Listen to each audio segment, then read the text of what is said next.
Hey, good morning guys. Ed Froelich with Ocean Deep Fishing, and this segment is going to be a follow-up on my last garden walkthrough I did it's been about a month ago now. I told you I'd give you a quick update, so today we're going to walk through the garden real quick, and then this will probably be my last video of the garden, unless you guys really respond to it and you enjoy it and you ask for more. But other than that, I'm just going to do this last walkthrough as a follow-up like I said I was going to. Okay, let's go through. So like I said, it's been about a month ago that I did the last video, although it just came out a couple days ago. It was actually a month ago. So here's my tomatoes that have grown since then, and they're doing really well. I've got some flowers coming, as you can see, and I have some tomatoes that are starting to come on. So that's our tomato plants. So they're doing really well. I've got a lot of buds coming out here. So if we get a tomato for every flower we got on there, we're going to have a lot of tomatoes. And then here's my pumpkin patch. I'm just working the dirt in, trying to get all the nutrients back into the soil that I can. So those are just cuttings that I've had from the garden that'll put nitrogen back in there. All your greens and stuff, like your grass cuttings, leaves and that, anything that's green, when you mix it in there, will put nitrogen back into the soil. So anyway, I'm just prepping that because that's going to be our pumpkin patch later on in the year. I just transplanted this. This is a Roma tomato plant. I just had it growing in a pot, and I just transplanted it over to here, put that ring around it. Hopefully it's going to take really well. It might go a little bit slow here because it's being shocked a little bit from transplanting it so big. Usually I transplant them a little smaller. But okay, and here's our garden with the broccoli. So this row right here is our broccoli that's getting really big compared to the last time you saw it. I still don't have any heads of broccoli on there yet. And these are our Brussels sprouts growing here next to them, and there's no Brussels sprouts on there yet, but they're probably going to get a little taller yet, and they probably have another month before they start putting on Brussels sprouts. Now this came in, I don't even know what this is. If you guys are gardeners and you might know what this is, this actually was a seed that was in the Brussels sprout package that I thought was going to be a Brussels sprout plant, but here's the Brussels sprout.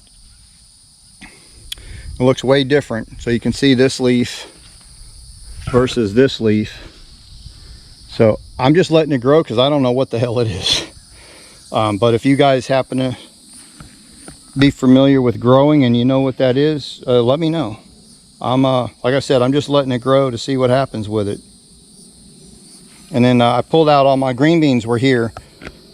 They all had some sort of funk on them. So I pulled them all out except for two. I've got this bush and that bush left. So that's the beans left. Then I just planted. This is cantaloupe. All this right in here. There's going to be some cantaloupe vines growing. Of course, here's our cucumbers. There's a couple cucumbers there you can see. They're coming along real nice. There's a couple more cucumbers there. So they're doing real well. As far as the vineys and the squashes, they're doing the best. I do have some, they're doing pretty well. This is my yellow squash. I have a few of them on there. And my zucchini, the plants look good. I got lots of flowers, but I don't know. I'm not getting any zucchini to speak of, so I'm getting ready to rip all that out. First I'm going to plant some new zucchini plants, and when they get up about that big in the containers, I'm going to rip those out and replant them. Try to figure out, I don't know why they're not doing well, but they're not. Okay, let's take a quick walk over here. So this is kind of a mess. Here's my peppers. These are bell peppers, and these are the yellow bell peppers that I have in here. I have a section of orange bell peppers that are They're not quite ready to plant into the garden yet. They're almost ready, but they're going to go in there. And then my cilantro, and I'm going to get on the other side and show you that. But then I have a vine of cantaloupe that's really taken off. No cantaloupe yet though. I got hundreds of flowers. You can see all the flowers on here, but no cantaloupe yet. So anyway, like I was saying, this is cilantro here. This is out of the cilantro plant, and when it gets this big and stalky, when it has a big stalk like that, it's called coriander. But it's from the cilantro plant. So what this will do is, well, you can start to see there's flowers starting to come on there. So that'll flower up and it'll seed. And once it seeds, you let those seeds come on here and dry out. You can pick them, dry them, and then those will be the start of your cilantro plants for next year. But I just learned that this is caused because of it's growing in the heat, and they said cilantro is kind of a fall, winter plant that doesn't like heat. Anything over 80 degrees, you get these coriander shoots that come out. You can still use them in cooking and stuff. The seeds, they dry them out and grind them up. A lot of recipes call for coriander. All right, so that's that. Now our corn's doing pretty well. It's grown a lot since that video, but you can see it's doing well. Just to get a perspective with me next to it, you can see they're getting tall. We have ears of corn coming. You can see we got corn there. We got some ears coming there and one there. So something I learned that I didn't know before is the silk. The silk comes out before the tassels come out. They start going out. So, and these tassels, when these tassels come on, all these little things are filled with pollen. And what happens is the wind blows, these things shake, and the pollen falls down onto the silk. And that's what pollinates the ear of corn, which I didn't know. So it's self-pollinating. So that's pretty cool. I learned that. I don't know if you can see, but try to get it in the sunlight. But if you tap on one of this, you can see the dust come down. Did you see the dust there? That is the pollen coming off of there. So the corn's looking real good. Hopefully it looks like we're getting like 1 to 2. It looks like we're getting 1 to 2 ears per stalk. So if they come 1 to 2 ears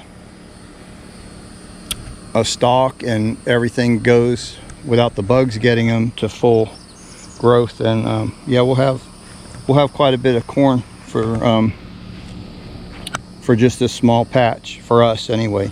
Next year I'm going to do a lot more. This was just to see how well it did. And then I planted, this is corn too. I planted this about 3 weeks after this here, and only about half of them came up. But this was going to be like the backup after these died, that we would have corn to continue picking over there. But no, they recommend when you plant the seeds to plant 2 or 3 per hole, and then just cull them out, whichever ones are the leggy ones, and just leave the good ones in there. But I only put 1 seed in each hole, and germination wasn't that great. It was about 50% germination. Anyway, that's it. Everything's going good with our garden. We're really enjoying it. Like I said, this, unless you guys request another update when we replant or the pumpkin patch, let me know if you want me to video that and to send it to you. If not, this is going to be my last garden segment for this year anyway. So anyway, thanks for watching. Give us a thumbs up if you would. We're trying to reach 1,000 subscribers this year. We're just passing 700 right now. Subscribe on the bottom, hit that subscribe button and the notification bell so you know when we're getting another one out. And by all means, man, take care. God bless. Hopefully we'll see y'all back on the water making some fishing videos here pretty soon. And until we see you then, take care, guys. Thanks for watching. We're out of here.